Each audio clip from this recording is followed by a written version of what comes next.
अस्सलाम वालेकुम my YouTube family and friends. आप लोग कैसे हैं? उम्मीद है कि आप लोग अच्छे होंगे। मैं भी बहुत अच्छी हूँ। Welcome back to my new daily routine blog बहुत सारे हैं मेरे पास, लेकिन मैं एडिट करके पोस्ट नहीं कर पा रही हूँ। इसके लिए वेरी वेरी सॉरी, क्योंकि ऐसा रूटीन कुछ गड़बड़ हुआ रमज़ान से, और इतनी ज़्यादा गर्मी है, फिर कभी कभी कुछ दिल भी नहीं चाहता है।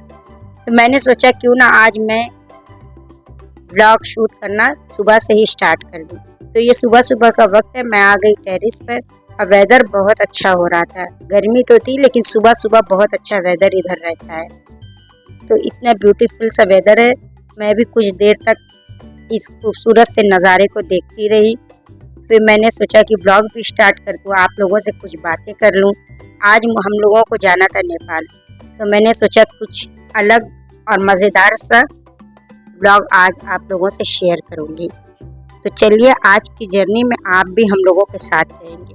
ऐसे नेपाल तो मैं बराबर जाया करती हूँ, बहुत कुछ दिखा भी चुकी हूँ, लेकिन आज मुझे कुछ सामान भी लेना था। तो बहुत दिन 3-4 महीने हो गए थे नेपाल नहीं गई थी, क्योंकि इधर जौनपुर में चली गई थी।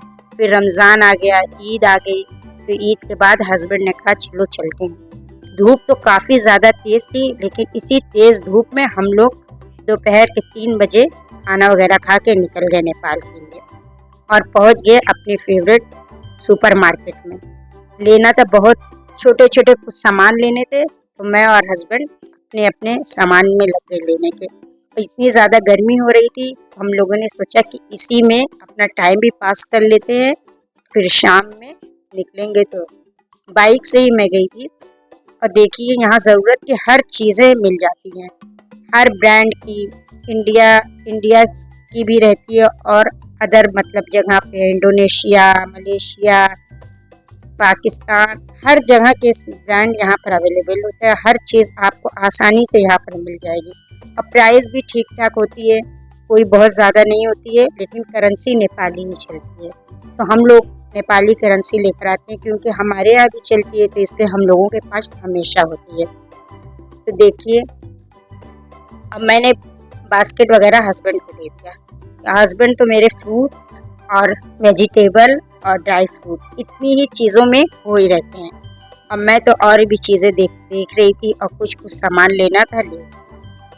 फिर देखिए, आइसक्रीम की बहुत सारी वैरायटीज़ थी, और फ्रोज़न मीट, फ्रोज़न फिश वगैरह हर चीज़ मिल जाती है, लेकिन हम लोग फ्रोज़न चीज़ें कम लेना प्रेफर करते हैं। और वेजिटेबल भी काफ़ी अच्छी थी। फिर मैं आ गई ऊपर के पोर्शन में सिर्फ क्रॉकरी वगैरह मिलती है, बच्चों के आइटम। तो मुझे ईदी में आप लोगों से मैंने शेयर किया था, मुझे ईदी में नेपाली करेंसी मिली थी, तो मैंने सोचा क्यों ना मैं अपनी पसंद का कुछ सामान लूँ। तो मैं आ गई। वैसे हस्बैंड जल्दी ऊपर आते नहीं हैं, क्योंकि उनको पता है कि मैं जाऊँगी तो कुछ ना कुछ क्रॉकरी वगैरह लूँगी। तो मैंने भी अब लिया है, मैं बाद में आप लोगों को दिखलाऊँगी कि मैंने क्या क्या लिया है। जो भी मेरी ज़रूरत की चीज़ें थी, हम लोग लेकर बिलिंग वगैरह करा के आ गए नीचे। और मैं पहले ही आ गई, क्योंकि मुझे चूज़ करना था अपने फेवरेट आइसक्रीम का फ्लेवर। तो आज मैंने बटर स्कॉच फ्लेवर चूज़ किया, क्योंकि इसके बहुत सारे फ्लेवर्स मैं खा चुकी हूँ। आज मैंने इसकी कोन लिया, शायद इसकी कोन बहुत अच्छी होती है, तो मैं फ़र्स्ट टाइम खा रही हूँ। अभी तक मैं कप में ही लेती थी, तो मैंने एक ही लिया, कि पता नहीं हस्बैंड को पसंद भी आती है कि नहीं। लेकिन आप लोग आगे पूरा व्लॉग देखकर बताइएगा कि किसकी फेवरेट है, हस्बैंड की या मेरी।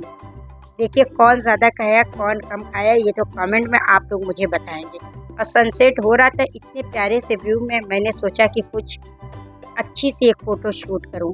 तो मैंने भी आइसक्रीम ले लिया और उसको अच्छे से वीडियो बनाने लगी। लेकिन हस्बैंड को बहुत ज़्यादा लग रहा, गर्मी लग रही थी, और वो खाना स्टार्ट करते हैं। जब थोड़ी सी बची तो मैंने भी खाया, बहुत टेस्टी फ्लेवर था, और इसकी कोन सॉफ्टी बहुत अच्छी थी।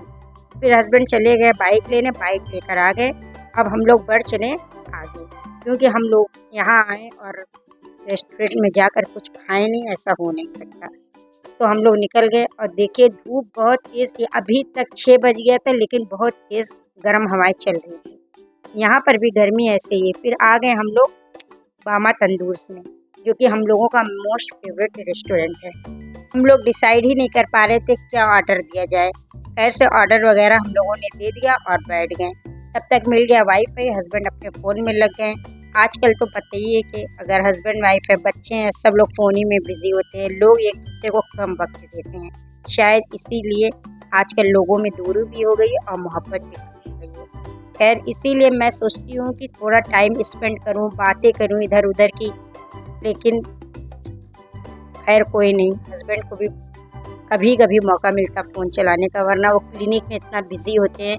फिर सबसे पहले हम लोगों ने मंगाया था ठंडी ठंडी लस्सी बहुत टेस्टी और मज़ेदार थी, सिंपल सी थी, कोई फ्लेवर्ड लस्सी नहीं थी। एक ही मंगाया था कि हम लोग शेयर करके पी लेंगे, क्योंकि बहुत ज़्यादा अगर कोई चीज़ मंगा लो तो फिर वो बच ही जाती है, खाना पीना इतना ज़्यादा हो नहीं पाता। और ये देखिए, कमेंट में बताइएगा मेरा ब्रेसलेट कैसा लगा। अभी बिल्कुल मैंने नया जस्ट लिया, एक दिन मार्केट गई थी तो ब्रेसलेट और रिंग मुझे बहुत अच्छी लगी तो मैंने ले लिया और बहुत प्यारा लग भी रहा था पहनकर। और मैं आने के टाइम ही अपने हाथों में मेहंदी लगाई थी। और देखिए तब तक आ गया हमारा ऑर्डर। हम लोगों ने तंदूरी नान मंगाया, चिकन तंदूरी, चिकन फ्राई, और बहुत टेस्टी और मज़ेदार सा था, और सर्विंग बहुत अच्छे से यहाँ पर करते हैं। फिर हम लोगों ने खाया और ज़्यादा ही मंगवाया था, क्योंकि हम लोग को ये था कि जो थोड़ा खाएंगे और फिर पैक करवा के घर लेकर चले जाएंगे। अभी 7 ही बजे का वक्त है तो इतना ज़्यादा खाना पीना होता नहीं।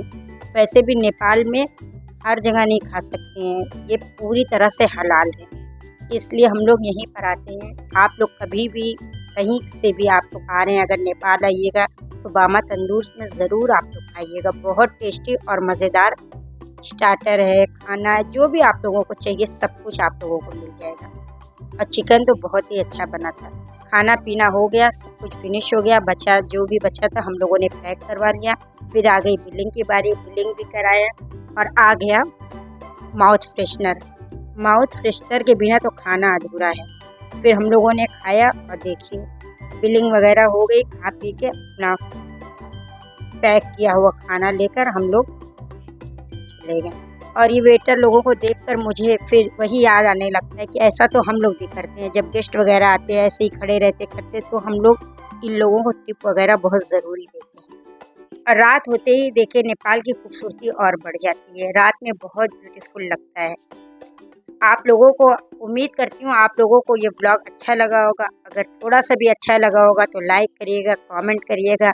चैनल को अब तक सब्सक्राइब नहीं किए तो प्लीज़ सब्सक्राइब कर लीजिए। वीडियोस को शेयर भी कर दिया करिए अपने फैमिली फ्रेंड्स में। और मैं कुछ भी कमी रहती है वीडियो में वो भी बताइए, तो मैं आप लोगों से को अच्छी से अच्छी वीडियो देने की कोशिश करूँगी। और देखिए आप लोग भी इंजॉय करिए और मैं तो इंजॉय कर ही रही हूँ। फिर मिलूँगी कोई मज़ेदार सी डेली रूटीन के व्लॉग में। तब तक के लिए मुझे और मेरी फैमिली को दुआओं में याद रखिएगा। अल्लाह हाफिज़।